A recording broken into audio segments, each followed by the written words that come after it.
The string lights swayed lightly in the warm June breeze as I stood in the center of the backyard facing a sea of familiar faces.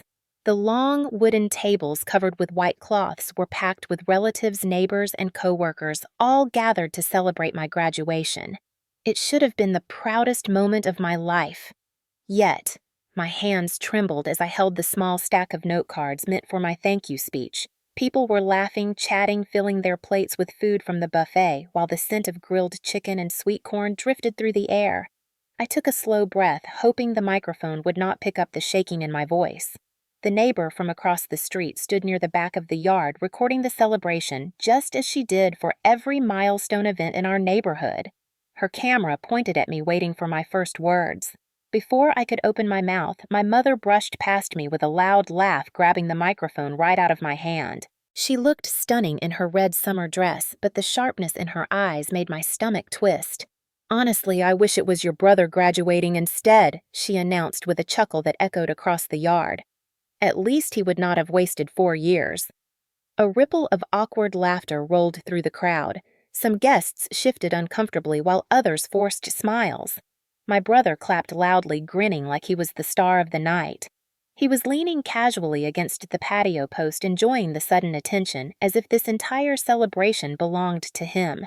My father stood near the grill, holding a drink and shaking his head as he muttered, "She is always so dramatic." Heat flushed across my cheeks, and my fingers dug into the note cards as if they would keep me from collapsing.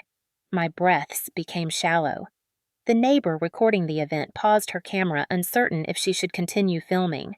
My mother was not finished. She tapped the microphone twice and added, "It should have been him up here, not you." A few people gasped while others whispered into each other's ears. My heart pounded loudly enough that it drowned out the soft background music. I glanced down at my cap and gown, feeling suddenly smaller than ever. I forced myself to step back from the small platform, my throat tightening as words I had practiced for days crumbled away. Leaving the stage felt like wading through sand. Every pair of eyes seemed to cling to me, filled with pity, confusion, or silent judgment. As I approached the pathway leading toward the house, my brother casually shifted his position, blocking my way. He leaned in just enough so only I could hear him. "Just accept it, you will never be the star." His voice carried the same smugness I had heard my entire life. I swallowed hard, refusing to let him see the tears burning behind my eyes. I stepped around him, ignoring the smirk that grew across his face. The distant hum of conversations blended into a cruel buzzing that wrapped itself around my ears. I could almost hear my mother's mocking laughter replaying again and again as if she had planted it directly in my mind. I reached the edge of the crowd, feeling the weight of humiliation pressing down on my shoulders. My steps slowed. Something inside me shifted, breaking free, like a string pulled too tightly for too long. Maybe it was the years of silence, the years of swallowing every cruel remark, every dismissal, every time they made me feel like I was nothing. Or maybe it was simply the realization that this moment would not define me unless I allowed it to. I stopped walking. My mother was still speaking, laughing with the microphone in her hand, completely unaware that the crowd had begun to quiet down, waiting for what would happen next. I slowly turned back toward the platform. My heart was still racing, but there was a new steadiness buried beneath the fear. I felt it rising in my chest, a quiet certainty. I walked toward the stage again, drawing a few surprised looks from relatives who had expected me to disappear for the rest of the evening. My mother lowered the microphone, just a little confused by my return. My father glanced over with mild annoyance. My brother shook his head with disbelief. I reached the steps of the platform and whispered softly, almost too softly for anyone but the front row to hear. "Then I guess it is time everyone heard the truth." The words slipped from my mouth like a spark landing on dry grass, ready to ignite everything around me. My mother froze, her smile vanishing as if someone had wiped it off her face. The chatter in the yard died instantly, replaced by a thick, heavy silence that stretched across the space. Even the children playing near the fence stopped and stared. The neighbor lifted her camera again, sensing something was about to unfold. The air felt charged, as if the entire world had paused, waiting for the next breath. And in that suspended moment, every eye turned to me, no longer with pity, but with anticipation. I stood still for a moment, letting the humiliation settle into something steady inside my chest. My hands relaxed, and the note cards slipped quietly from my fingers, landing unnoticed on the grass. I lifted my chin and allowed my gaze to sweep across the yard, taking in every stunned face. For the first time, I did not shrink beneath their eyes. Instead, I felt a slow, rising certainty, a quiet strength built from years of silence. I looked at my mother, then at my father, then at my brother, and felt the shift inside me deepen. The truth they feared was no longer hidden, and I was finally ready to let it speak for itself now. I used to believe that childhood shaped people the way gentle hands shaped clay, but mine felt more like being pressed between stones forced into a mold that never fit. When I look back, I see flashes of moments, little scenes stitched together that explain exactly why standing on that platform felt like reliving every wound I had tried to forget. My earliest memories are not of warmth or comfort, but of watching my mother beam at my older brother as if the sun itself rose from his smile. She called him the golden child, and she meant it. His drawings hung on the fridge, his trophies lined every shelf, and every small achievement was met with applause that echoed through our narrow hallway. Meanwhile, my certificates sat in a drawer, and my school projects ended up in recycling. Once, when I was 12, I accidentally knocked over a glass of water during dinner. It slipped from my hand and shattered on the floor, splashing across my shoes. My mother's reaction was instant and sharp. She slapped me so hard my ear rang. "Look at what you did!" she hissed, as if I had committed a crime. Not even an hour earlier, my brother had slammed a door so hard the hinge snapped. My father had laughed, shaking his head, saying, "Boys will be boys." That phrase became a shield they used to excuse him for everything. Every tantrum, every mistake, every thoughtless cruelty was brushed away like crumbs on a table. I grew up in a house where the rules bent around him while snapping tightly around me.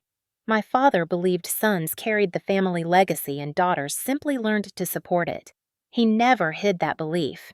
When report cards came home, he barely glanced at mine while spending long evenings congratulating my brother for passing grades that were lower than mine. If both of us stood in the same room, adults naturally drifted toward him as if drawn by some unspoken gravity. I learned early that invisibility was easier than competing, but I kept trying. School became my refuge, the only place where effort mattered more than favoritism. I studied relentlessly, pouring myself into books, hoping my family would one day see me the way my teachers did. Yet, every time I brought home an A, my mother would shrug and say, "Good," then move on to discuss my brother's latest hobby or weekend plan. The dismissal became familiar like a dull ache, never sharp enough to scream, but always present. In 10th grade, I finally saved enough money from babysitting to join a school trip to the Science Museum. I spent weeks planning buying a small disposable camera, imagining happy photos with friends. The morning of the trip, I stood ready by the door. Backpack packed lunch, prepared hair neatly brushed. My mother walked past me dangling her car keys and said, "Your brother needs the car today." I blinked confused, thinking it was a joke. But she waved off my disappointment, telling me I should not be dramatic and that I could go next year. There was no next year. I watched the bus drive away from the kitchen window, tears blurring the glass, while my brother sped off minutes later, blasting music. That was the day something in me hardened. Not enough to protect me fully, but enough to let me survive. My brother took money from my room regularly, usually $20 bills I had saved from babysitting. When I would confront him, he would laugh and tell me he deserved it more. When I brought it up to my parents, they barely looked up. "He is under pressure," my father would say. Be kind. Being kind became another word for be silent. I grew fluent in silence. Every slight, every insult, every unfair comparison I folded quietly into myself. I collected them like tiny stones carried in my pockets. The stones grew heavier each year, but I carried them anyway, thinking maybe if I piled them high enough someone would finally notice. But no one ever did.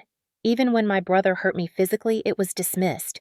One afternoon we argued over the television remote, a stupid, petty fight that escalated when he shoved me hard enough that I fell forward, hitting my chin on the edge of the coffee table.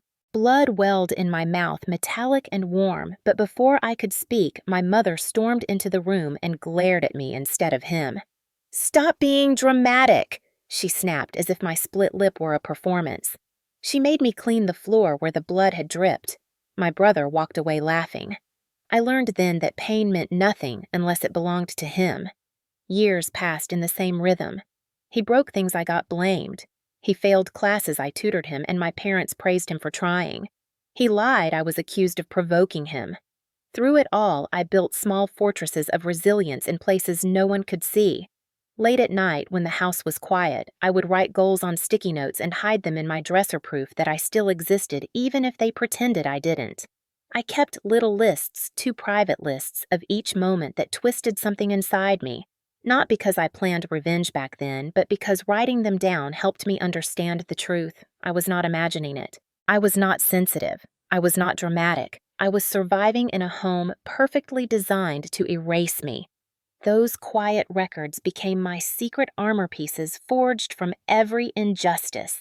I did not know then that one day those same pieces would become the foundation for the truth I would stand on. A truth strong enough to steady me even as the crowd stared and the microphone shook in my mother's hand, waiting for her next cruel line. A truth that began long before that backyard celebration and long before the humiliation that pushed me to finally speak. Everyone in our extended family knew my parents favored my brother, long before I ever understood what favoritism even meant. It was woven into every holiday, every birthday, every ordinary Tuesday night, as naturally as the air we breathed. People pretended not to notice, of course, because calling out parents for loving one child more than the other made everyone uncomfortable. But they saw it. They all saw it. At Christmas, the tree glittered with ornaments he made in kindergarten, prominently hung as if they were priceless artifacts, while the ones I crafted with the same tiny hands were tucked near the back, barely visible between branches. When gifts were exchanged, my brother ripped open boxes filled with expensive electronics designer clothes or gadgets he had mentioned only once. In contrast, mine were practical things: socks, notebooks, discount perfumes, or worse, items with clearance stickers still attached. My mother would smile and say, "We wanted to get you something useful," while beaming proudly at my brother as he posed with the latest gaming system. During family gatherings, my father always found a way to brag about my brother. He would tell stories about his sports achievements, or his charm, or how he would one day take over the family's legacy, whatever that meant. When it came to me, he would pat my shoulder and say something vague like, "She is doing fine," or "She helps out a lot. So come." It was as if my existence served mostly to highlight my brother's shine. Even the relatives who liked me always greeted him first, hugging him, praising him, asking him about his plans. I stood nearby, smiling politely, waiting my turn, which rarely came. I noticed how people leaned toward him, listening with interest, while they barely made eye contact with me. I learned to fold my hands behind my back to keep myself from fidgeting, from trying to appear smaller, to avoid drawing attention I would not receive anyway. Birthdays were the worst. As we grew older, the gap between us widened like a canyon carved by years of excuses. On his 16th birthday, my parents rented a venue, invited half the school, hired a DJ, and bought him a used car with a giant red bow. On my 16th birthday, they ordered a small cake from the grocery store bakery and handed it to me at the dinner table, still in the plastic container. My mother shrugged, saying, "We did not have time to plan anything big, and besides, your brother needed new tires this month." My brother ate half the cake himself while scrolling through his phone. I blew out the candles alone. It was not only the gifts or the celebrations that made the favoritism so suffocating. It was the daily dismissals, the constant minimizing of my feelings, the subtle comments designed to remind me that no matter what I achieved, it would never shine as brightly as anything my brother did. My father often said, "She should learn to support her brother," as if my purpose in life was to lift him higher, no matter how much it pushed me down. Whenever money disappeared from my wallet, my brother would grin unapologetically. If I went to my parents, they barely looked up from their phones. "He is under pressure," my father would say. "School is hard for him. Be kind." Being kind became a blanket excuse for his entitlement, while my attempts to set boundaries were labeled disrespectful. The rules in our home bent like warm plastic around him. If he missed curfew, my parents pretended they had forgotten the time. If I came home 10 minutes late, I was lectured for an hour about responsibility and respect. If he raised his voice, he was expressing his frustration. If I did the same, I was being emotional. Everything he did was understandable, forgivable, even admirable. Everything I did required adjustment correction or silence. Over time, the weight of taking blame for his mistakes began to crush me. Whenever he failed a class, my parents demanded I tutor him even if I was drowning in my own assignments. If he broke something, I was the one punished for not keeping an eye on him, which made no sense considering he was older. If he lashed out at me, they insisted I must have provoked him because he would never behave that way without reason. They believed their son wholeheartedly, even when he lied effortlessly, even when the evidence contradicted him. Once he borrowed my laptop without asking and dropped it down the stairs, cracking the screen. When I confronted him, he said I had left it poorly placed. My mother agreed with him even though the laptop had been on my desk minutes before. I paid for the repair myself using money I earned from working weekend shifts at the grocery store. Not one person in the household apologized. The favoritism was not always loud. Sometimes it arrived in quiet, suffocating ways, in conversations abruptly ended when I entered the room, in decisions made without asking for my opinion, in the way my parents always placed themselves physically between us at social events, ensuring he was centered while I was pushed to the side. When guests came over, I was expected to help set the table, prepare food, and clean afterward while my brother lounged on the couch and played video games.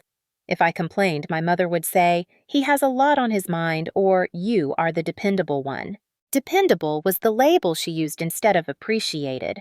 One afternoon, my brother and I got into an argument about something trivial, probably chores, or who left dishes in the sink.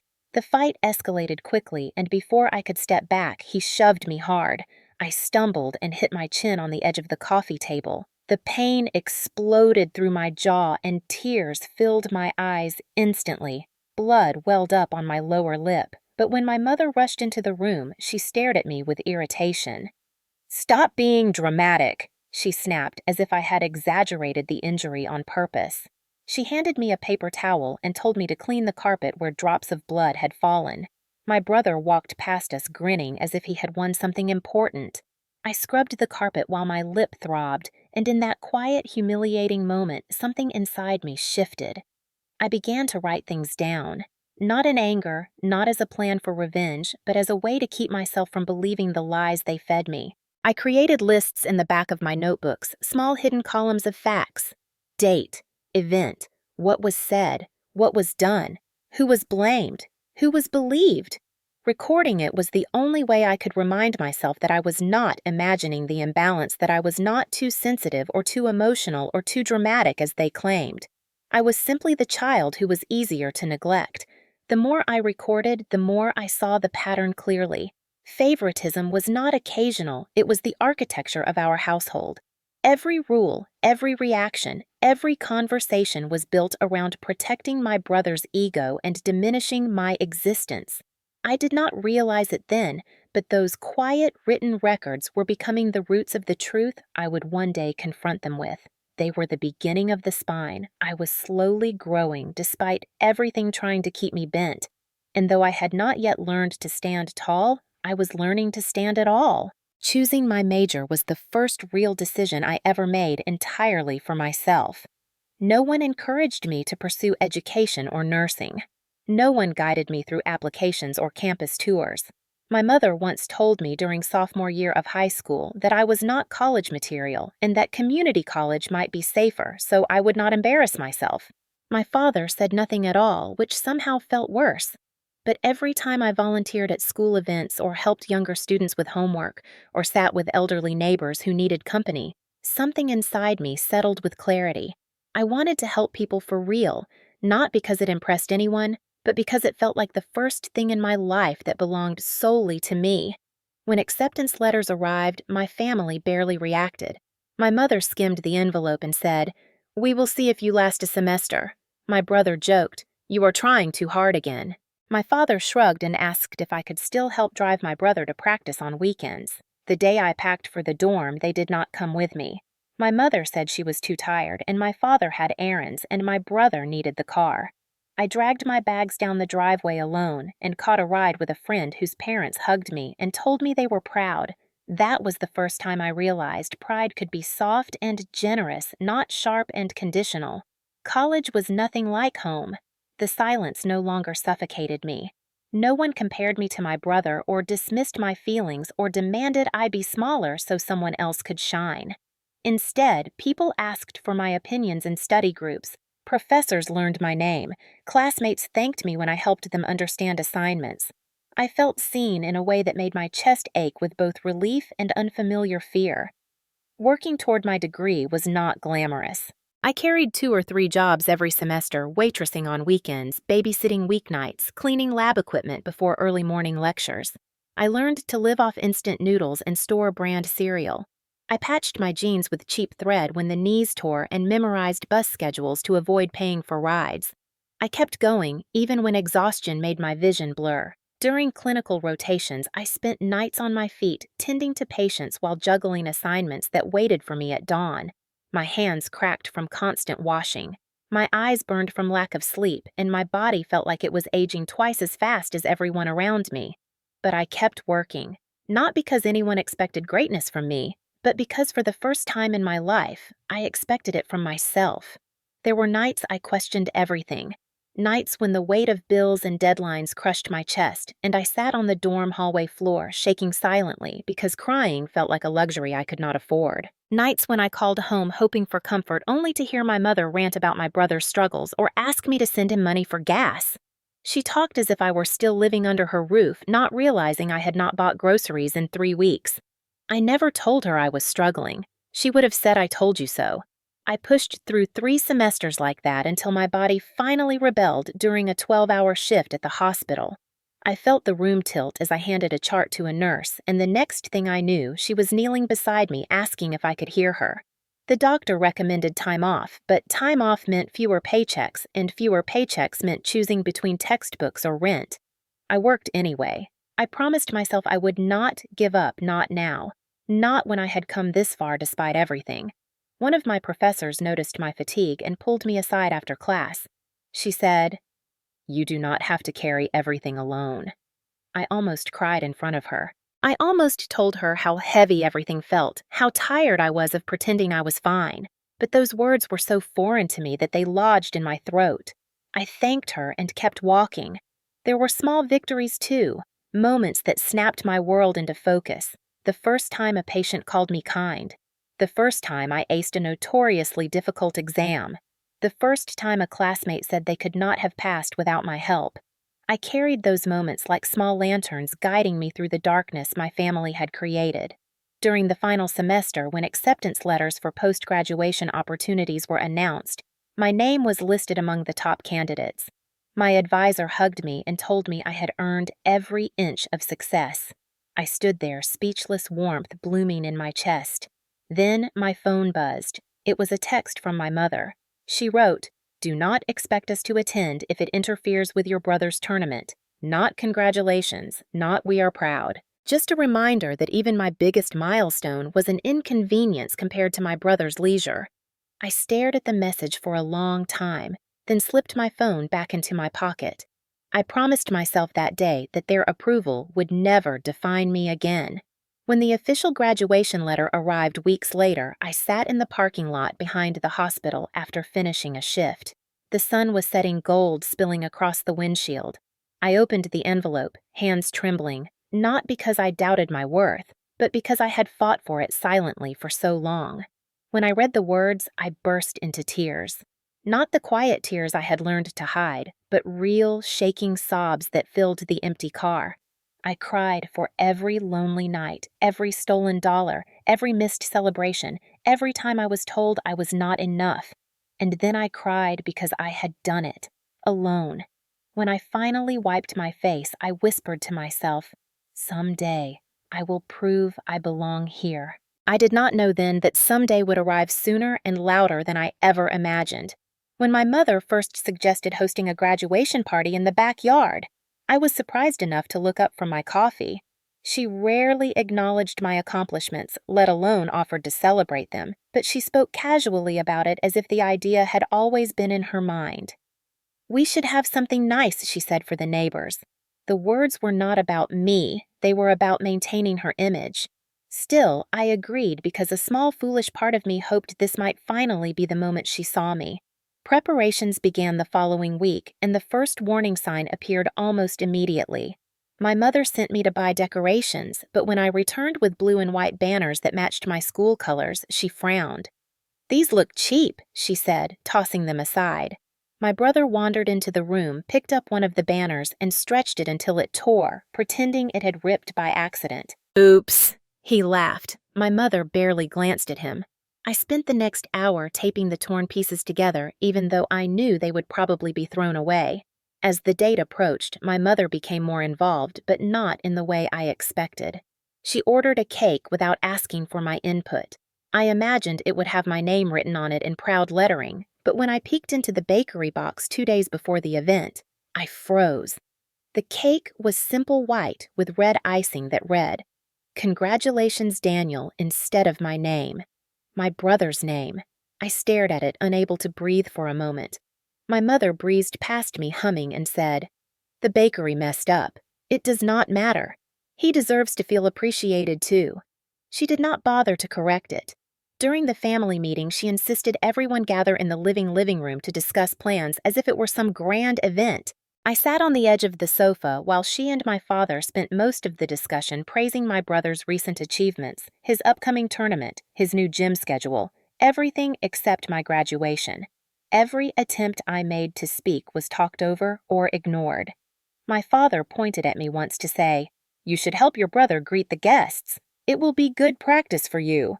Practice for what I did not know. My brother smirked at me from across the room, tapping his foot like a drumbeat of superiority. The more the preparations continued, the clearer it became that the party was not for me. It was for them. It was for appearances. It was to show the neighborhood that our family was picture perfect, even though underneath the surface, everything was cracked. I watched my mother plan photo areas centered around my brother's achievements. She placed his sports medals on the display table. She printed photos of him, but not a single one of me. When I asked if I could add some, she waved me off. "There is no space," she said, arranging his trophies just so. One afternoon, I came home from my shift and found my carefully designed poster ripped in half on the kitchen floor. It had taken me 3 nights to create it using my limited free time. My brother lounged on the couch, scrolling through his phone. When I confronted him, he shrugged and said it looked stupid. My mother overheard, and instead of scolding him, she turned to me and said, "You need to stop taking things so personally. It is embarrassing." I gathered the torn pieces quietly, refusing to let them see how deeply it hurt. Even the invitations were a reminder of my place in the household. My mother wrote them without mentioning my name until the last line, and even then she wrote, "Join us as we celebrate our family's accomplishments." My brother's name appeared first, mine last. The closer we got to the day of the party, the heavier my chest felt. Each moment reminded me that no matter how hard I worked, no matter how many obstacles I overcame, I would always be seen as an afterthought in my own home. But there was still a small spark of hope buried inside me, a tiny, stubborn belief that perhaps on the day of the celebration, things might be different. Perhaps my family would finally see me not as the shadow behind my brother, but as someone worthy of pride. I clung to that hope even as reality chipped away at it. The night before the party, my mother asked me to clean the entire backyard alone. My brother and father sat inside watching a game while I scrubbed tables, hung lights, and arranged decorations.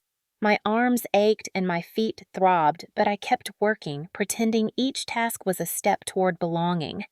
At one point, I looked up at the string lights I had just finished hanging and whispered, "Maybe tomorrow will be better. Maybe this time they will see me." I did not know then how wrong I was. The morning of my graduation ceremony felt unreal in a way that made my chest tighten with a mixture of nerves and hope. I woke before my alarm, the pale light of dawn spilling across my bedroom as if the world were offering me a clean slate. I dressed slowly, smoothing the wrinkles out of my gown, purposely avoiding the mirror because I knew if I lingered too long, I would start doubting myself again. Today was supposed to be a day of pride, a day I earned through every sleepless night, every scraped together dollar, every sacrifice no one saw. I wanted to hold on to that feeling for as long as possible. When I arrived at campus, the air buzzed with excitement. Students hurried in every direction with caps pinned tightly to their hair. Families gathered on the lawn, taking photos against the backdrop of banners that fluttered in the warm breeze. The familiar buildings that had become my refuge now looked almost magical, washed in gold sunlight. I spotted a few classmates who waved me over, pulling me into their photos, their laughter warm and genuine. For a moment, the heaviness of home lifted. I felt like I belonged. During lineup, my favorite professor found me in the crowd. She squeezed my shoulder and said, "You earned every bit of this. I am proud of you." The words hit something deep inside me, and I had to look away to steady my breath. Being seen felt strange and precious, something fragile enough to break if I examined it too closely. When the ceremony began, the sound of applause rippled through the stadium like a rising tide. Graduates filed in row by row, caps catching the sunlight in a shimmer of blues, blacks, and silvers. The speakers' voices echoed across the field, weaving together stories of perseverance, unity, and resilience. Students around me wiped tears from their eyes, and I felt mine sting too, not from sadness, but from relief. Against every prediction, against every comment meant to belittle or discourage me, I had made it here. I scanned the crowd searching for my family, unsure whether they even showed up. For a while, I could not find them among the sea of faces, and my stomach twisted with familiar disappointment. Then suddenly, I saw them. My mother sat stiffly near the middle row, adjusting her sunglasses every few seconds, as if the light were too bright. My father leaned back, staring at his phone, clearly bored. My brother slouched beside them, chewing gum and tapping his foot impatiently. They had come, but the sight of them did not bring the comfort I silently wished for. Instead, it brought the reminder of the weight I carried into this day. Even so, I forced myself to focus on the celebration around me. When my name was called, I felt my heart leap into my throat. I walked across the stage as the announcer pronounced it correctly for the first time in any school ceremony I had ever attended. My classmates cheered, and I felt the ground beneath me steady as if the world finally recognized I was here. I shook hands with the dean, received my diploma cover, and stood for a photo under the bright lights. The applause was real, and for a moment I allowed myself to believe that maybe things were finally turning. I returned to my seat with my cheeks flushed and my hands trembling slightly from the rush of pride. My phone buzzed in my pocket. I ignored it until the ceremony ended. When the last group was dismissed, families flooded the field, taking pictures, hugging their graduates, lifting caps into the air. My classmates' parents wrapped them in long emotional embraces, some crying openly, others shouting proudly. I stood beneath a tree, scanning again for my family. They approached slowly. My mother looked at me up and down, expression unreadable, before saying, "You got lucky this time. Try not to get too confident." My father nodded vaguely, offering no congratulations. My brother snorted and said, "That gown looks ridiculous." For a second, it felt like the wind had been knocked out of me. The contrast between their coldness and the warmth I saw in every other family burned deeply. But I swallowed it down because I did not want to ruin the beauty of the moment. I asked if they wanted to take a photo. My mother sighed loudly, checking her watch. "Make it quick." My father positioned himself several feet away, barely smiling, while my brother purposely stepped into the center of the frame, blocking me slightly as if the photo were meant for him. I forced a smile anyway, even though it felt brittle.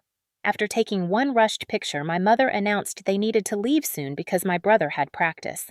The practice he had nearly every weekend, the practice for which my achievements always took second place. I nodded, pretending it did not sting. They began walking toward the exit without waiting for me.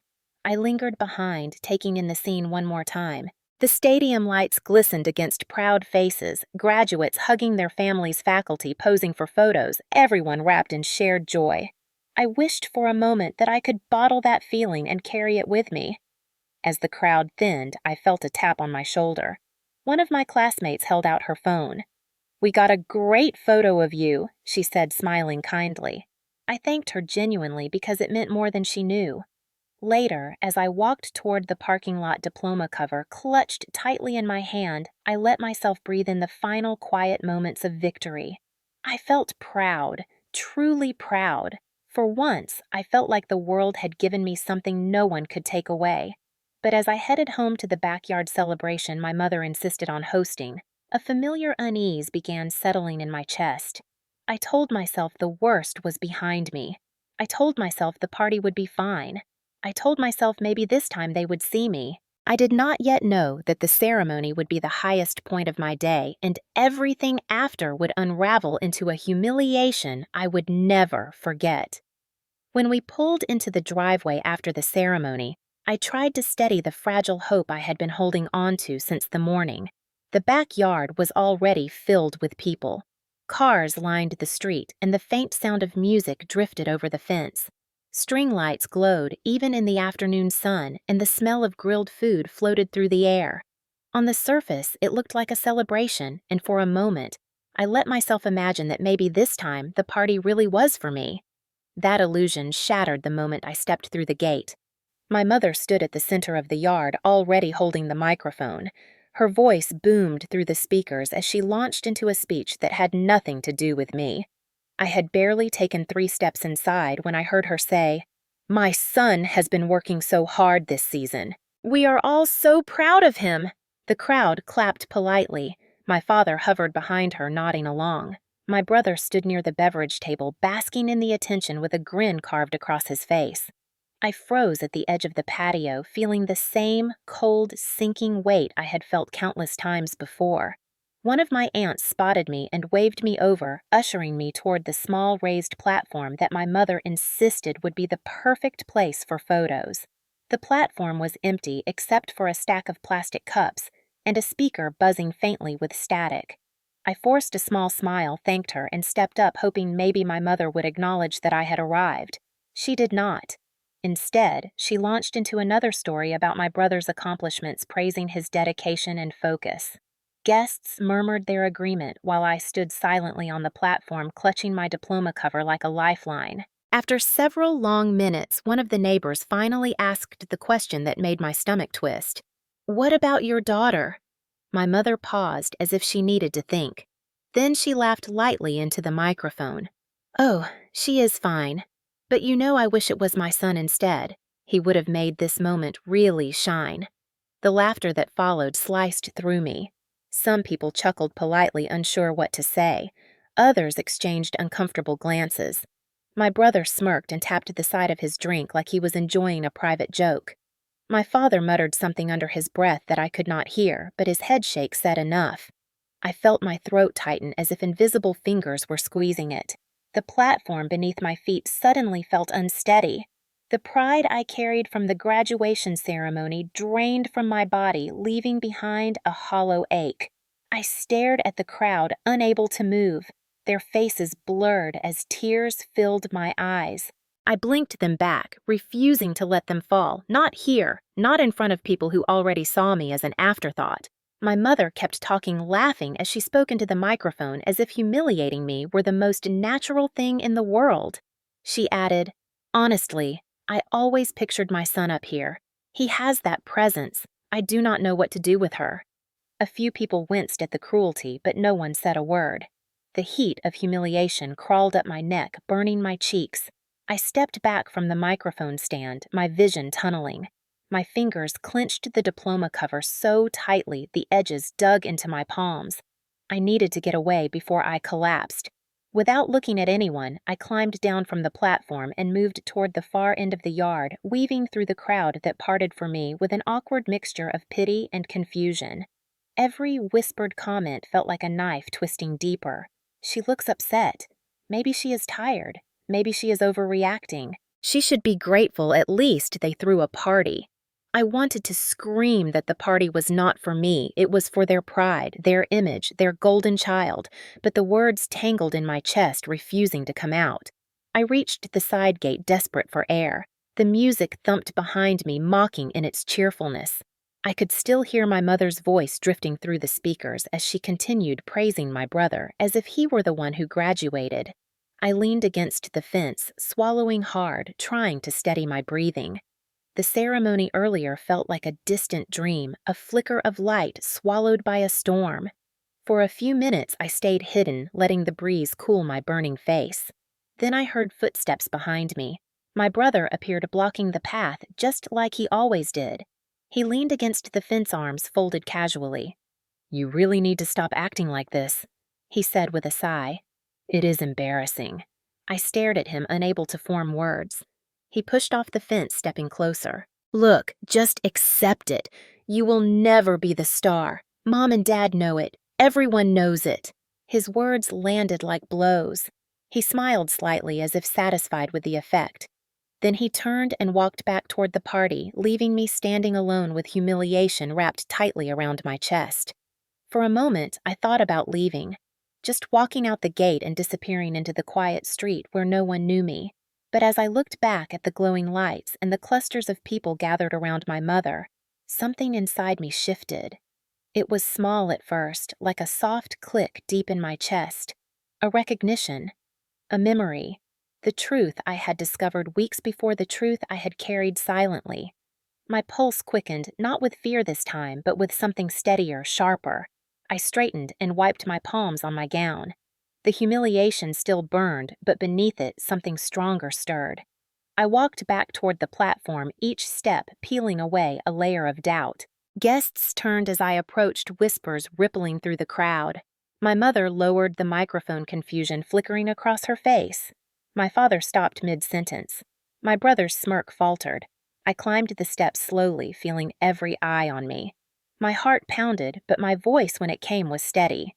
"Since we are being honest, maybe it is time everyone heard the truth." The yard fell silent, as if the night itself paused to listen.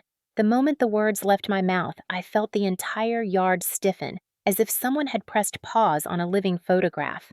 People held drinks halfway to their lips, turning their heads slowly toward me. My mother froze the microphone hovering near her chest, her smile snapping off like a light switch. My father's eyebrows pulled together in a frown, and my brother straightened, trying to read my expression. None of them understood yet. None of them knew what I had discovered weeks earlier, the secret I had carried like a burning coal in my pocket, waiting for the moment I finally needed its heat. It all started a month before the ceremony, when I went to the county office to complete the last step for a scholarship application. I had filled out the forms online, but the program required an updated certified birth record. It was supposed to be simple. Show my ID, pay the fee, get the document, and leave. But the clerk behind the counter, a middle-aged woman with glasses perched low on her nose, frowned when she looked at her screen. "That is strange," she murmured. "What is strange?" I asked, trying to keep my voice steady. "It looks like you have 2 active files in the system." Her tone was casual, but the words sent a chill down my spine. 2 files. I had lived my entire life believing there was only one version of my legal identity. Yet here she was telling me something entirely different. I leaned in. "What do you mean 2 files?" She typed a little more, then turned her monitor slightly. One file had my correct spelling, my correct birth date, and my correct hospital of birth. The second file had the same name, but the handwriting in the scanned original document looked altered, and several lines had been crossed out and rewritten. It listed different guardians, different income brackets, and in bold ink a note that said eligible for reduced fees if paired with sibling profile. My stomach dropped. I asked if I could get copies of both. The clerk hesitated, as if she could sense the tension rolling off me, but eventually she printed the documents, sliding them across the counter in a manila envelope. I stepped aside to a quiet corner and opened it with trembling hands. The first record looked normal. The second looked like it had been handled many times, ink slightly smudged in some areas, darker in others. And then I saw it at the top of the altered form. The handwriting. My mother's handwriting. I had seen it on school permission slips, on grocery lists, on notes left on the fridge, telling me what chores I had to finish before she returned home. I knew it instantly. She had rewritten parts of my birth record. I stared at the paper, my fingers gripping the edge so tightly it wrinkled. Why would she need to alter my legal information? The clerk's words echoed in my mind, paired with sibling profile. A sickening possibility formed in the back of my throat. I asked if I could request the sibling profile tied to my altered record. The clerk checked. It was my brother's. The altered version of my birth record had been used to pair our information to apply for need-based benefits and special tuition credits. Benefits my parents had always said were impossible to get for me. My hands shook violently as I folded the papers back into the envelope. On the drive home, I kept blinking hard as if the truth might disappear if I looked away long enough, but it stayed sharp and cruel like a blade pressed to skin.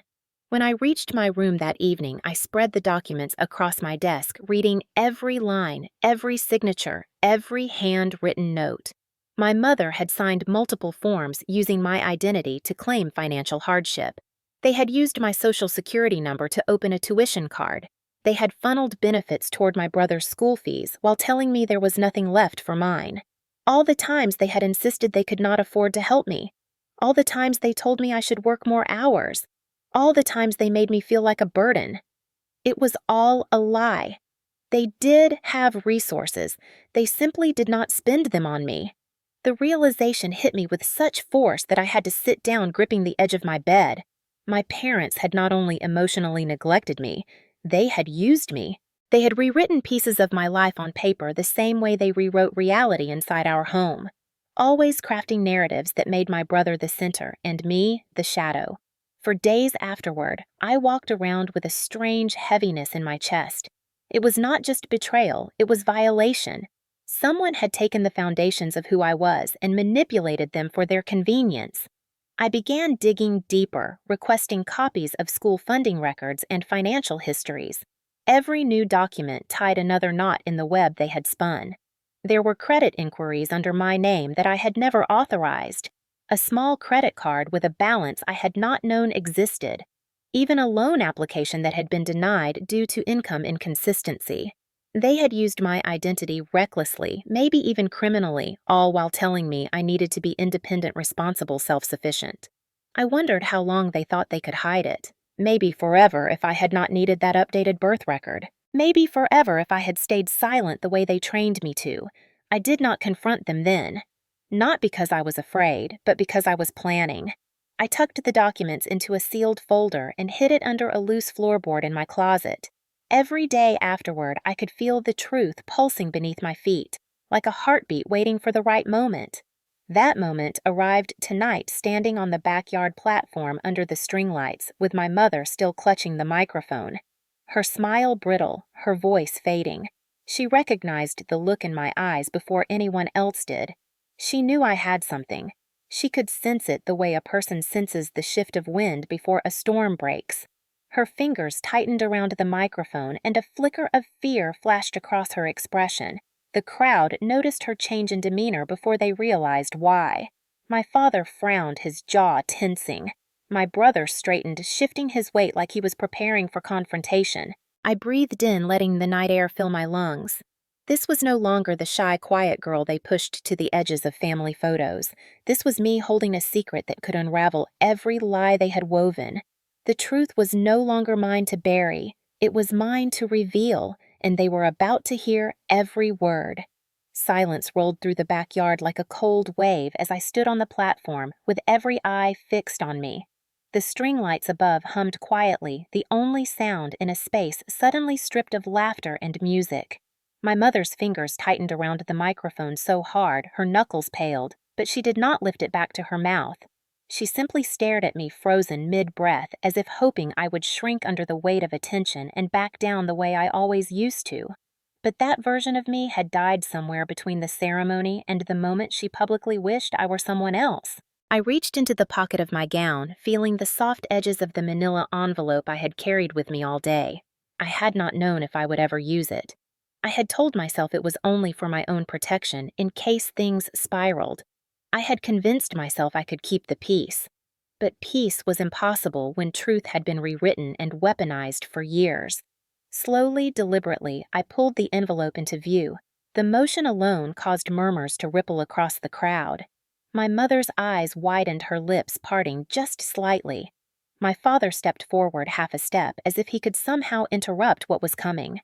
My brother furrowed his brows, confusion flickering before shifting into agitation. I held the envelope in both hands for a moment, letting its weight steady me. "Since we are being honest tonight," I said, letting my voice carry across the rows of relatives, neighbors, and coworkers, "I think it is time we talk about what has really been happening." A few guests shifted uncomfortably, glancing at my parents, whose faces had gone stiff and pale. My mother's voice finally broke through the tension, brittle with forced humor. "Sweetheart, you are tired. Put that away. Come down and join us." I could hear her desperation beneath the sweetness, a thin layer covering something sharper. I opened the envelope instead. My father exhaled sharply. My brother took a step toward the stage, but my aunt placed a firm hand on his arm, holding him back. The papers inside rustled softly as I pulled out the first document, the altered birth record, the one written partially in my mother's unmistakable handwriting. I held it up just enough for the first few rows to see, and dozens of people leaned forward, squinting at the lines and scribbles. This, I said clearly, is what my mother submitted on my behalf. This is the version of my identity they used for years without my knowledge. Gasps broke across the crowd in small, staggered bursts. Someone whispered, "That looks forged." My mother's composure cracked visibly. She shook her head. "No, no, that is not what you think. Please stop." But I continued, ignoring the tremor building in her voice. When I applied for a scholarship last month, the clerk found 2 versions of my birth record. One correct, one altered, and this one, the altered one, was tied to financial aid applications for my brother. My brother's face flushed red. "That is not true," he snapped, stepping closer. "You are making things up like you always do." His protests only amplified the tension hanging in the air. I pulled out the next sheet, a copy of the tuition benefit forms signed using my Social Security number. The crowd leaned in again, whispering among themselves. I kept my voice steady, though my hands trembled. They used my identity to apply for benefits. They used my name and my information to get reduced fees for him while telling me they could not help with a single dollar of my tuition. A long, horrified murmur spread as neighbors exchanged stunned looks. Some relatives stared at my parents as if seeing them for the first time. Someone near the back muttered, "That is illegal." My mother tried to reach for the microphone, but her hand trembled so badly she fumbled it. My father's jaw clenched as he barked enough, but the command came too late. I was done shrinking. For years, I believed I was a burden. For years, I worked 2 or 3 jobs just to keep up. For years, I thought I was failing because they said so. But all along, they were taking what little support should have been mine and giving it to him. I pointed at my brother, whose expression twisted with panic and anger. They built him up using pieces of my life.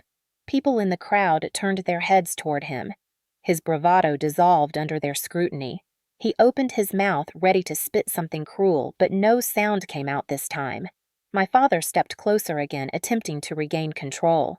"You are ungrateful," he hissed. "We did what we had to do for this family." I held his gaze for the first time in my life without looking away. What you had to do did not include lying about my identity. It did not include sabotaging my chances. It did not include using me to fund his opportunities. His nostrils flared, and he pointed sharply toward the ground, ordering me to step down. But the crowd did not move aside for him. Instead, they held their ground, surrounding him with judgment. My mother shook her head, repeating the word "stop" over and over as if she could reverse what was unfolding. My brother lunged toward the stage as if he intended to snatch the papers from my hand, but 2 cousins intercepted him, holding him back with surprising force. "Let her speak," one of them said firmly. The sudden support caught me off guard, and for a moment I felt my throat tighten with emotion. But I pushed forward. "This is not about revenge. This is about truth, the truth you tried to bury." I took a step forward on the platform, feeling something inside me uncoil after years of being trapped. "You tried to make me small. You tried to make me disappear. But I am done being erased." The yard was silent. Not the awkward silence from earlier, but a heavy, reverent one, the kind that follows revelation. Then finally, someone near my mother whispered, "I cannot believe you would do that to your own child." My mother flinched as if struck. My father's shoulders sagged slightly, his confidence crumbling. My brother stopped struggling, his glare fading into something hollow. I lowered the paper slowly, letting the weight of everything settle over the stunned crowd. This was the turning point, not because I had exposed them, but because I had finally stepped out of the shadow they forced me into, and there was no going back. For a long, breathless moment, no one moved. The papers trembled slightly in my hands, but my voice when it came next was steadier than it had ever been in my entire life. I looked out at the yard, the same yard where I had spent countless childhood summers doing the work my brother refused to do and waiting for praise that never came. Now those familiar trees and fences felt like witnesses. I lifted the altered birth record higher, letting the nearest guests see the handwriting clearly. "This is not a misunderstanding," I said, each word landing with deliberate weight. "This is not a clerical error. This is my mother's handwriting on an official government document. You changed my birth information. You altered my legal identity." A collective gasp rippled through the crowd like a sudden wind gust scattering the warmth of the evening. My mother's face drained of color. She tried to speak, but her voice only cracked into a whisper. "Sweetheart, please do not do this. Not here. Not now." But I had spent my whole life waiting for a moment that would never come. A moment where they would see me. A moment where the truth would matter. A moment where I would not be the one silenced in the name of family peace. So I continued. When I went to apply for a scholarship, they found two versions of my records. One real. One that you created. You lied about our household income to get benefits for him.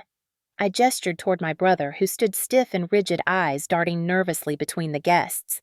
"You used my social security number. You opened accounts in my name. You accessed funds meant to help me pay for school." A wave of harsh whispers traveled through the crowd.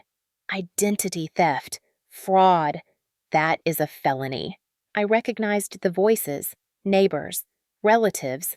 People who once praised my parents for being dedicated family figures now stared at them as though they were strangers. My father stepped forward, anger tightening his jaw. "That is enough," he snapped. "You are embarrassing yourself. Put those away." I met his glare head on. "You have been embarrassing me my entire life. I will not protect you from the truth anymore." For the first time, his certainty faltered. His mouth opened, but no words came. My brother, though, still tried to salvage his pride. "This is ridiculous," he said loudly. "You are making a big deal out of nothing. You always want attention, just like tonight." He pointed at my diploma cover lying on a nearby table. "You finally got your stupid piece of paper, and now you are trying to ruin everything because you cannot stand that Mom and Dad are proud of me." A few people actually winced at that. I held up the next document, a financial statement showing transactions made under my name. "Proud of you," I repeated quietly, letting the anger sharpen my words. "They used my name to pay for your fees. They let me work until I collapsed at my dorm while you played video games and went to parties. They let me believe we were broke while funneling everything into you. They did not help me. They used me." The silence that followed was suffocating but charged. My mother shook her head frantically, tears forming not from remorse but from fear. "We were trying to make things easier," she stammered. "You know he struggles. You are stronger. You can handle things." That familiar line, that excuse they had polished over the years to justify every cruelty, made my throat burn. "I can handle things does not mean you get to hurt me. It does not mean you get to rewrite my life." My father finally found his voice, though it was shaky beneath the anger. "We did what was best for the family. Sacrifices have to be made." I felt the tears I had held back for years finally rise, but this time they came not from pain, but from clarity. "You did not sacrifice anything. You sacrificed me. I was the one working 2 or 3 jobs. I was the one walking to class after night shifts. I was the one choosing between textbooks and groceries. All while you lied about our income and gave him everything." A man near the back spoke loudly enough for half the yard to hear. "That is not sacrifice. That is exploitation." My mother flinched again, as if the word itself had weight. My father straightened, trying to regain control. "You will apologize right now," he ordered, pointing at me with the authority he once believed commanded obedience. I did not move. "I will not apologize for telling the truth." The crowd shifted their focus to him, waiting for his reaction. For the first time, I saw uncertainty in his eyes. True uncertainty. He opened his mouth to argue, but my aunt cut in sharply. "Let her speak." People turned their attention back to me, creating a strange protective circle around the platform. I had never been protected before. The realization made my breath shake. I opened the final document, the one I had found buried in the stack of altered papers, a rejected loan application made under my name when I was 17. I had not been old enough to apply. The signature on it was not mine. They tried to take out a loan using my identity, I said quietly, but my voice carried across the yard like a blade slicing through air. The application was denied because they could not prove my income. My father's composure snapped. "That was years ago," he hissed. "It was nothing. It was a mistake. You were not supposed to find that." His voice cracked on the last sentence, and the room fell still again. My mother clasped her hands together, shaking her head, as if praying the moment would collapse around her. I lowered my arm, letting the papers fall softly to my side. "Do you know what you told me that year?" I asked, looking between my parents. "You told me I needed to get a job because you could not support me. You told me I had to become independent. You scolded me for asking if you could help with school supplies. And all that time you were using me, using my name, using my future." My mother's voice came out barely audible. "We did not want to hurt you." That sentence snapped something final inside me. "Yes, you did. Every time you favored him. Every time you ignored me. Every time you blamed me. Every time you told me I was dramatic, needy, ungrateful. Every time you used my identity instead of helping me. You hurt me because it was easier than loving me." Gasps echoed again, and I felt tears streak down my cheeks, but I did not wipe them. I let them fall. My brother's voice cracked with panic. "Stop making us look bad. Please." The desperation in his tone only confirmed how fragile his entire world was, the one built on my silence. I steadied my breath and spoke the words I had been carrying for years. "I am done being your shadow. I am done being the easy one. I am done being erased. Tonight is the first time you will not rewrite my story." "I will." Murmurs rose stronger now, not with confusion, but with support. A man near the front said loudly, "She deserved better than all of this." A woman added, "I cannot believe you would do that to your own child." My mother sobbed into her hands. My father stood rigid, unblinking. My brother's expression hollowed. I stepped back slightly, letting the evening wind brush across my skin, cooling the heat of my confession. And then I said the words that finally sealed everything that shifted the ground beneath all of us. "I am not the disappointment in this family. I am the evidence of what you did, the evidence you cannot hide anymore. And tonight, everyone has seen it." The yard was silent, but not empty. It was full of truth, full of judgment, full of the weight of everything they had done. And for the first time in my life, the weight was no longer mine to carry. For several seconds after I finished speaking, the yard remained suspended in an almost eerie stillness, as if the entire space were struggling to absorb the truth that had just detonated in the center of my graduation party. People stared, not at me but at my parents, with wide eyes and parted lips, waiting for some form of explanation that never came. My father's jaw clenched and unclenched, his breath shallow, as though he were suffocating beneath the weight of the crowd's judgment. My mother's shoulders shook with silent sobs, but even her tears seemed conflicted, shaped more by fear of exposure than any genuine remorse. My brother stood rigid, his face pale, his bravado stripped away, leaving behind only shock and something that looked uncomfortably close to guilt. Then the murmurs started small at first, but rapidly growing into waves of disbelief. They really used her identity. That is a crime. How could parents do that? I recognized the voices. Neighbors who had been in our house countless times. Relatives who had always admired my parents for their picture-perfect family image. People who once praised them for raising such a disciplined son. Now their faces twisted with disgust. My aunt, the same one who had quietly supported me since childhood, stepped forward, placing herself between me and my parents, her voice shaking with anger. "Is this true?" she demanded, looking at my mother. "Did you really do this to her?" My mother stammered her words, tumbling out in panic. We never meant to hurt her. We were just trying to help Daniel. He needed opportunities. He had pressure. She is stronger. She can handle more." The excuses sounded so hollow now, stripped of the authority they once carried. My aunt's expression hardened. Being stronger does not mean you get to exploit her. Another relative chimed in, each word sharper than the last. You stole from your own daughter. You lied to her. You sabotaged her. My father stepped forward, hands raised defensively. Enough. We will talk about this inside. This is not the place. But the crowd was no longer under his control.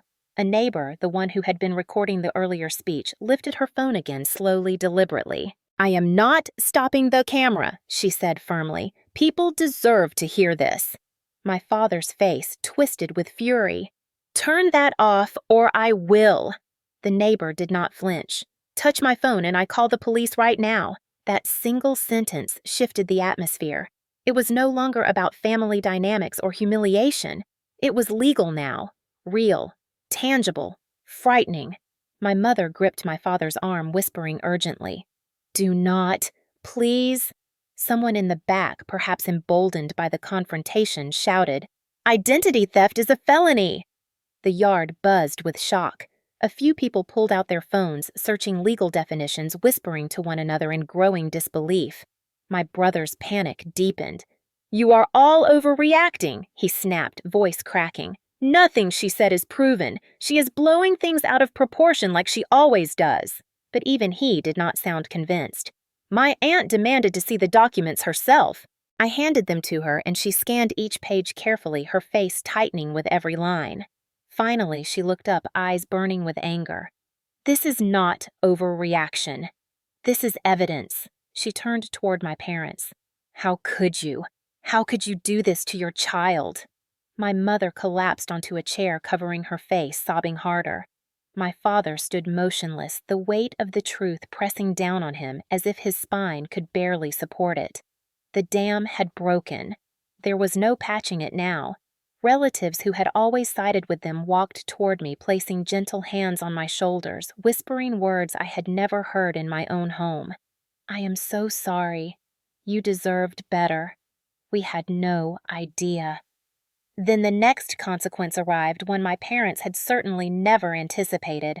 My uncle, a quiet man in his 50s, stepped forward, clearing his throat. He was a lawyer. He had been for decades.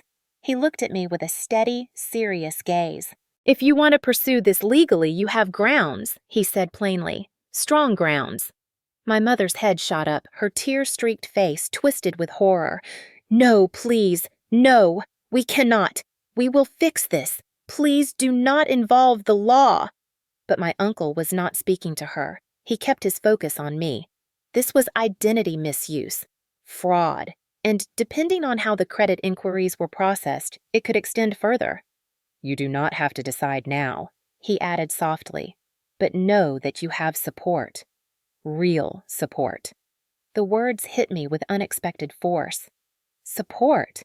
I had lived so long without it that hearing it spoken aloud felt surreal. My father finally found his voice, but it wavered. This is our family. We do not bring outsiders into private matters. My uncle faced him squarely. When you commit crimes against your own daughter, they are no longer private matters. My father's mouth opened and closed, speechless. The backyard had turned into a tribunal, with my parents standing alone on the dimming edge, struggling to defend the indefensible. And then someone called the authorities. I did not know who. I did not ask.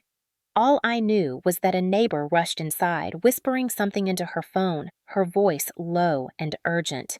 Another neighbor muttered, "They need to at least file a report." This is serious. My mother's sobbing grew louder, more frantic. She turned to me, pleading, eyes swollen. Do not do this, please. You know we love you.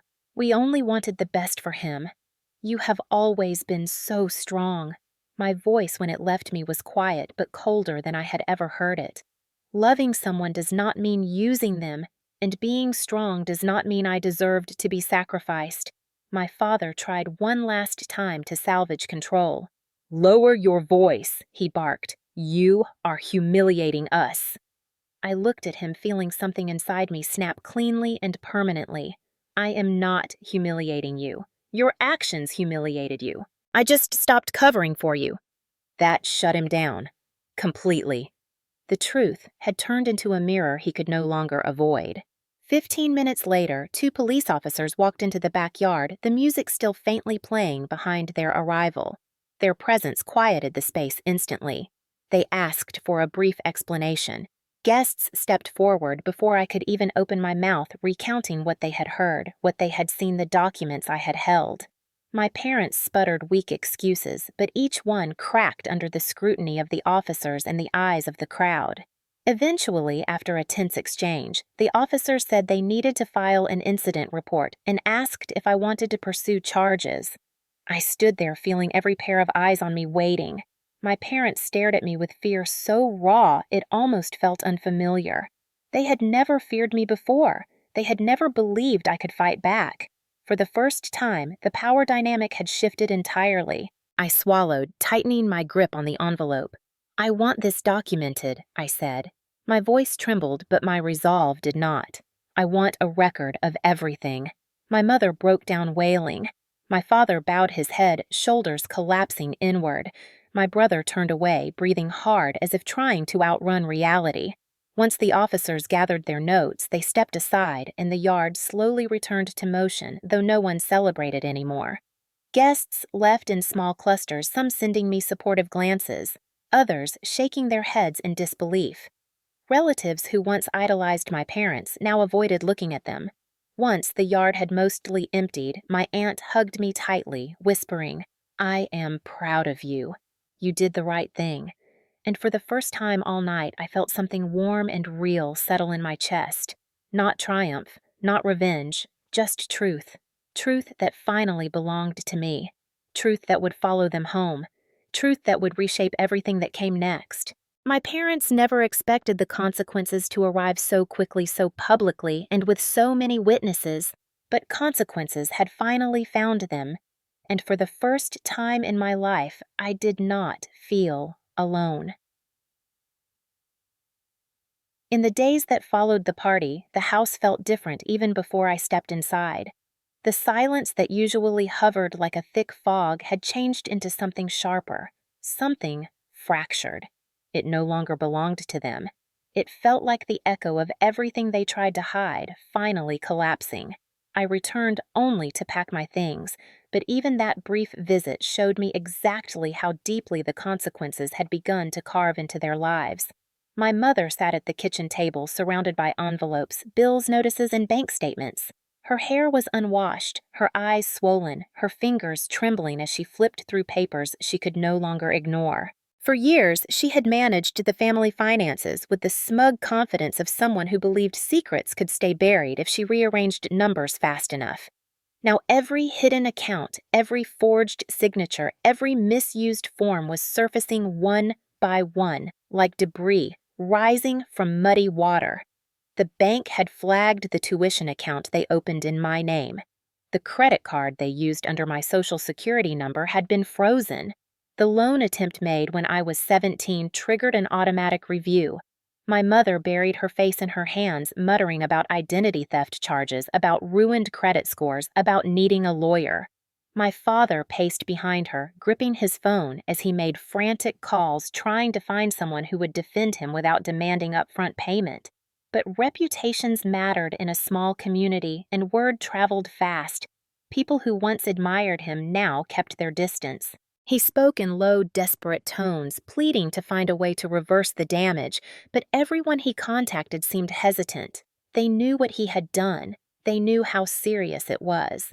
My brother fared no better. The scholarship committee from his program called the house the day after the party. They had been forwarded footage from the event. Yes, the recording had spread quickly and wanted to speak with him directly. I heard only fragments of the conversation, but the tension in his voice painted a clear picture. They questioned the legitimacy of his financial documents. They asked about the altered household income used for his tuition. They informed him that any fraudulent information, even if submitted by parents, could result in termination of funding. He shouted, slammed the phone, and stormed into his room, punching the wall hard enough to leave a dent. For the first time in his life, something he cared about had consequences. No one swooped in to protect him. No one blamed me. No one told him boys will be boys. Meanwhile, the police report I filed triggered a formal review. The officers returned 2 days later requesting additional statements. They asked to see the documents again, and this time they photographed everything. My parents tried to intercept, tried to minimize, tried to claim it was a misunderstanding, but the officers treated them with the same professional distance reserved for suspects not parents caught in a family spat. The officers also advised me to run a full credit report. I did. The results sent a chill through me. Multiple inquiries made under my name, accounts that had been opened and closed without my consent, debt I never accumulated, a credit score far lower than it should have been for someone my age. The financial advisor I spoke with over the phone said gently, "This could take time to fix, but the good news is the fraud is documented." That word still felt surreal. Fraud. Not a mistake, not a misunderstanding. A crime. One committed by the people who told me to respect them. One committed by the people who claimed family loyalty mattered above everything. During this time, I moved out. My aunt offered me her guest room, insisting I stay as long as I needed. For the first time in years, I slept through the night without waking to the sound of doors slamming, or arguments erupting, or my brother stomping through the hallway demanding space. I began rebuilding my life piece by piece. I filed formal disputes with the credit bureaus. I contacted the school scholarship board and explained the situation. They were sympathetic, even shocked. My advisor wrote a letter confirming my character, my work ethic, and my independence. A local community foundation learning about what happened reached out offering a small grant to help cover expenses while I sorted out the legal mess my parents had created. For once, support appeared not as a burden but as a gift. My parents, however, faced consequences that stretched wider than they had imagined. Their social circle collapsed almost overnight. Neighbors stopped inviting them to gatherings. People whispered when they passed by in grocery stores, stepping aside as if dishonesty were contagious. Relatives called repeatedly not to comfort them, but to confront them. Some demanded apologies. Others cut ties entirely. And then came the school district office. Because they had falsified household income on multiple applications, the district conducted an investigation. My mother's voice cracked as she told someone over the phone that they were being audited. My father's face twisted with rage, not at the system, but at being exposed. Without the support of those who once admired him, he found himself isolated. Even his workplace caught wind of the allegations. He was not fired, but his responsibilities shifted and his hours changed.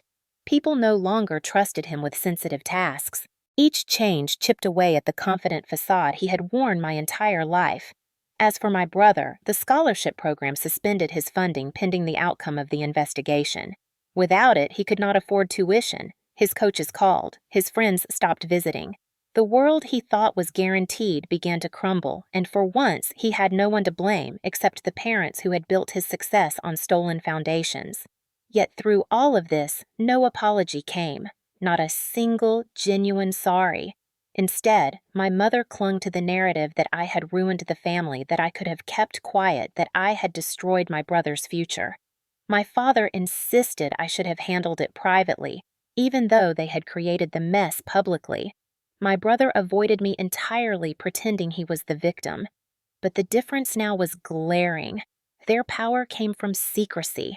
Their control came from silence. And I had taken both away. I also found freedom in the smallest, unexpected moments. Buying groceries with my own money without someone questioning every item. Setting up my own room in my aunt's house, choosing soft yellow lamps and quiet colors that made me feel calm. Falling asleep with the window open, letting the fresh air replace years of suffocating tension. One evening while unpacking, I found an old school project from childhood stuffed between books I had rescued before leaving. In it, I had written, "When I grow up, I want to be someone who helps people." I sat on the edge of the bed, reading the uneven handwriting, the edges crinkled from time, and felt a soft ache in my chest. Despite everything they had taken, despite the years they tried to break me, I had still become that person. Not because of them, but in spite of them. Justice had come, not with revenge, but with truth. Truth that followed proper channels, truth witnessed by dozens, truth impossible to rewrite. My parents faced consequences. My brother faced consequences. I faced freedom, and for the first time in my life, that was enough. In the weeks after I moved into my aunt's house, the world seemed quieter in a way that felt almost unreal. Not the dangerous silence of my childhood home, where I learned to tiptoe around tension, but a peaceful silence, something airy and light, like finally stepping out of a storm and realizing the sky had been blue all along. For the first time in my life, I woke up without dread pressing against my ribs. No footsteps pacing the hallway, no slammed doors, no voices arguing about who deserved what. Just the soft rustle of trees outside the window and the gentle hum of the ceiling fan stirring warm afternoon air.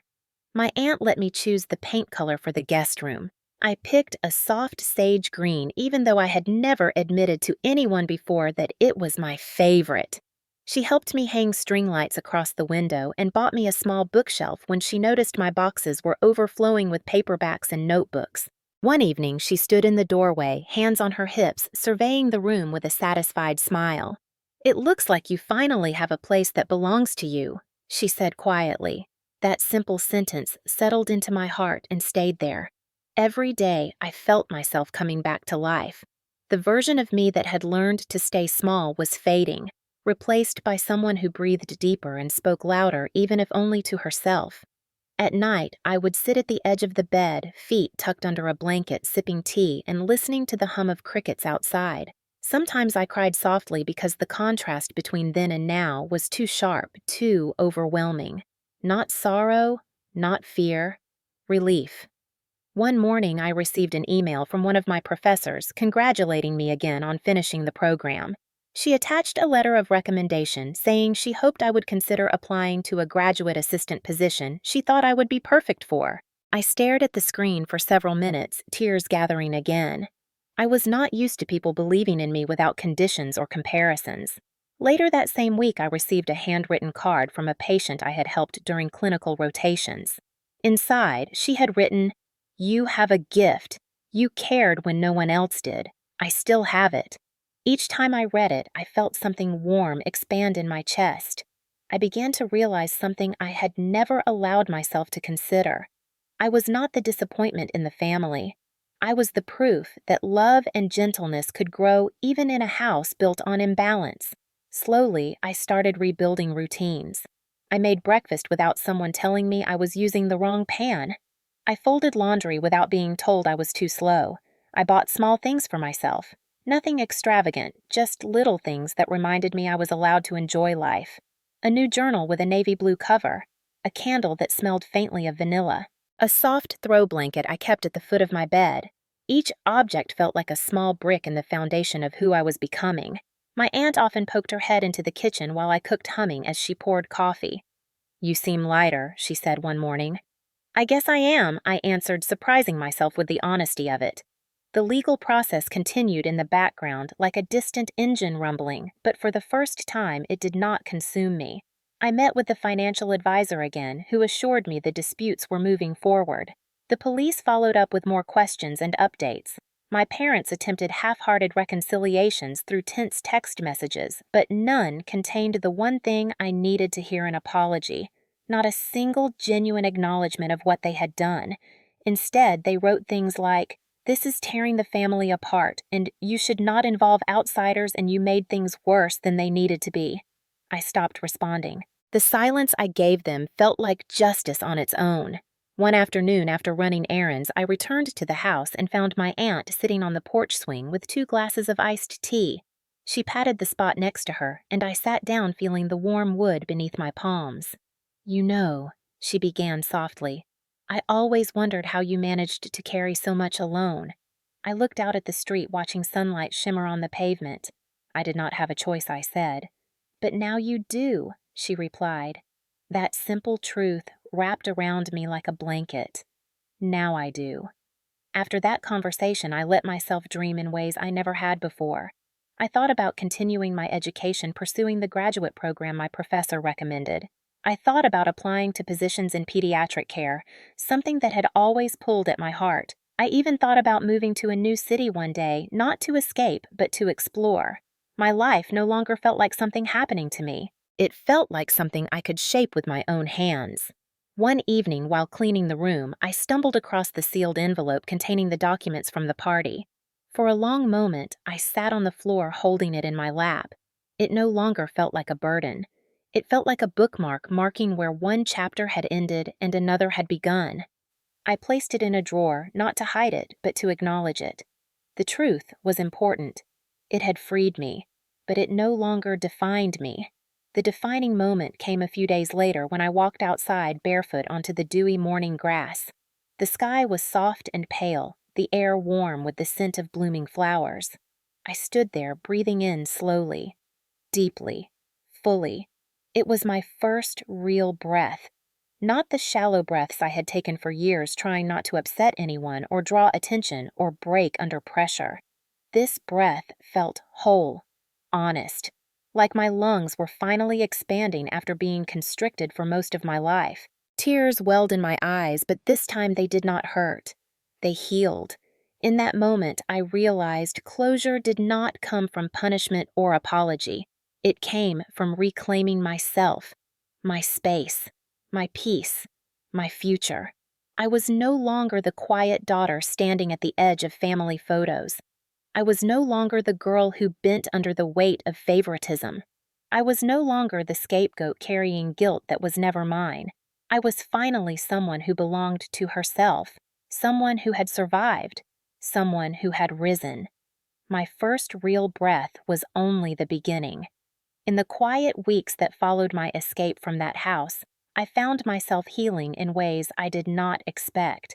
But even as peace filled the spaces that used to ache, something inside me remained unsettled, a faint tug like a thread I had not yet pulled.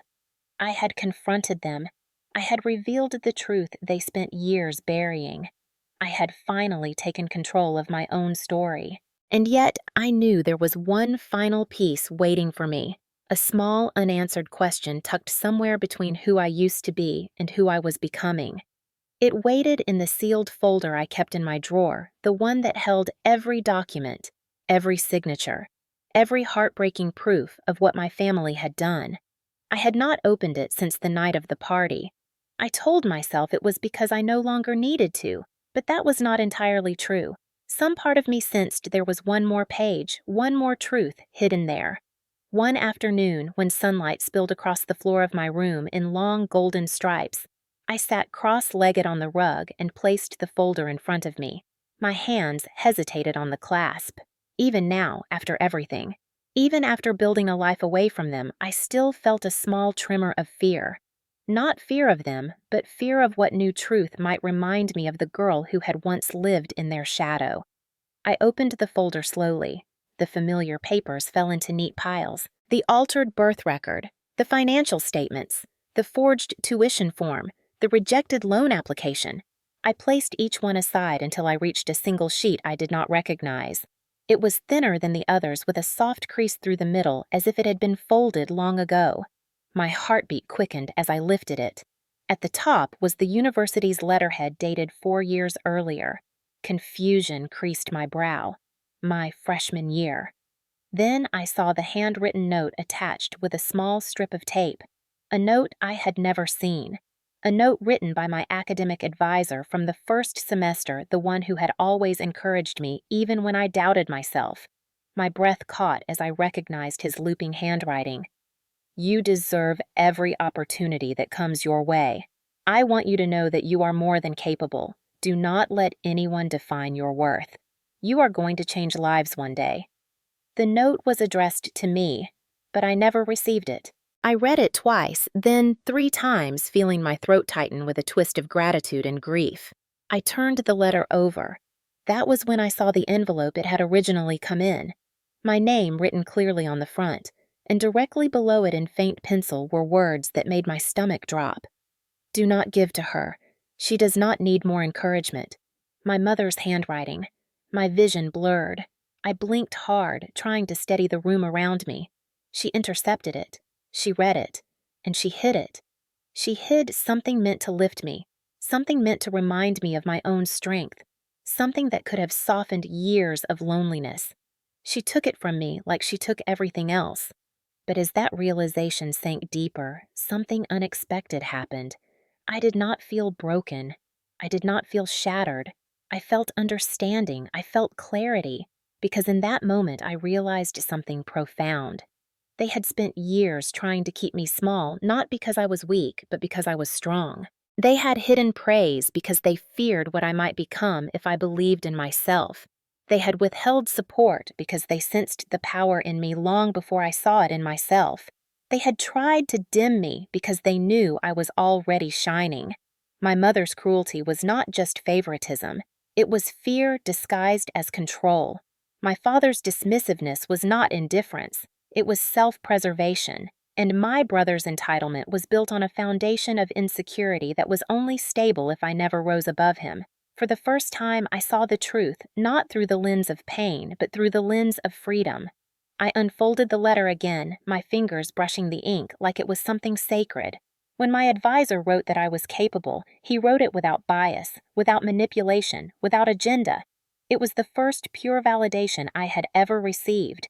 And they tried to take it from me, but they failed. Because even without seeing the letter, I had become everything they feared: strong, independent, resilient. I read the note aloud softly, each word filling the quiet room. You are more than enough. Do not let anyone rewrite your story. I closed my eyes, letting the words settle into the deepest corners of myself. No one would ever rewrite my story again. When I folded the letter and placed it back into the envelope, my hands no longer shook. Instead, I felt steady, grounded, anchored by something real. The truth had not broken me. It had freed me. That evening, I walked outside into the golden light of sunset, letting the warm air brush my skin. The neighborhood around my aunt's house filled with the faint sounds of children riding bikes and neighbors chatting across driveways. Life. Uncomplicated life. A life I was finally allowed to breathe in. I drifted toward the small patch of garden my aunt had been tending. Kneeling beside the soil, I pressed my palm into the earth, feeling its cool firmness beneath my hand. For the first time, I understood that family was not defined by blood. It was defined by who watered your roots, not who starved them. I whispered into the quiet air, I am rewriting my story now. It felt like a vow, a promise, a declaration meant for the universe itself. I stood slowly brushing dirt from my hands and looked toward the horizon, glowing in hues of orange and rose. The final reveal was not the documents, not the fraud, not the identity theft. The final reveal was the truth I carried inside me, the truth that had survived every attempt to silence it. I was not unwanted. I was not replaceable. I was not the disappointment. I was the one who broke the cycle. I was the one who walked away. I was the one who rose again. And that truth, the truth they feared most, was the truth that finally set me free. Have you ever been humiliated by the very people who were supposed to protect you? Have you ever stood in a room full of relatives, neighbors, people who claimed to care, watching them laugh at your pain because your family taught them it was normal to laugh at you? If you have ever carried a truth so heavy that it bent your spine, yet kept it buried because you learned long ago that speaking up would only bring more punishment, then you understand the weight of this story more than anyone else. Maybe you have lived years swallowing your words, being told it is not that bad, being told to keep the peace, being told to be grateful while your heart cracked a little more each time someone you loved made you feel small. Maybe you have stood in a doorway, clutching something that mattered: your achievements, your joy, your truth, only for the people who claimed to love you most to dismiss it like it was an inconvenience. And maybe, just maybe, you have learned the painful lesson that sometimes the people who should have been your shelter were the very storm you needed to survive. If this story reached you, if any part of it stung in a familiar place, if it stirred something you buried years ago, then I want you to take a moment, breathe deep, and tell me something honest. Where are you watching from, and what time is it right now? I ask not out of curiosity, but because stories like this connect people who have walked through similar darkness. People who know what it is like to rebuild themselves with shaking hands. People who know the strange mixture of grief and freedom that comes when the truth finally rises. Maybe you are watching from a quiet living room in Indiana with a cup of tea resting beside you. Maybe you are in a small apartment in New York, sitting on the edge of your bed, feeling your heart beating too hard because the story echoes something you lived but never told anyone. Maybe you are in Texas stirring dinner while the video plays in the background, and suddenly you stop because a sentence hits just a little too close to home. Maybe you are in California still carrying the memory of a parent who chose someone else's comfort over your safety. Or maybe you are somewhere far away telling yourself you survived it and you should not think about it anymore, even though your chest tightens every time you hear stories like this. Wherever you are, whoever you are, your story matters too. Because what happened to me happens to far too many people. Children who were taught to be the peacekeepers, siblings who were told to shrink so someone else could shine, adults who grew up believing their worth was conditional, hearts that learned to beat quietly so they would not upset the balance in their homes. If you have ever been that person, I want you to know this one thing with absolute certainty. You are allowed to speak now. You are allowed to be honest. You are allowed to take up space. You are allowed to rewrite the story they forced on you. And you are allowed to choose yourself even if they never chose you. So tell me where you are watching from and what time it is. Not because your location matters, but because you matter and your voice deserves to be heard just as loudly as mine. And tell me, too, what would you have done if you were in my place, standing on that stage holding the truth in your hands, while the people who raised you waited for you to stay silent yet again? Would you have walked away? Would you have fought back? Would you have spoken your truth even if your voice trembled? There is no wrong answer. There is only honesty, and honesty is the beginning of healing. So share your story, your perspective, your truth. I am here. This community is here, and your voice, no matter where you are in the world, deserves to finally be part of the conversation.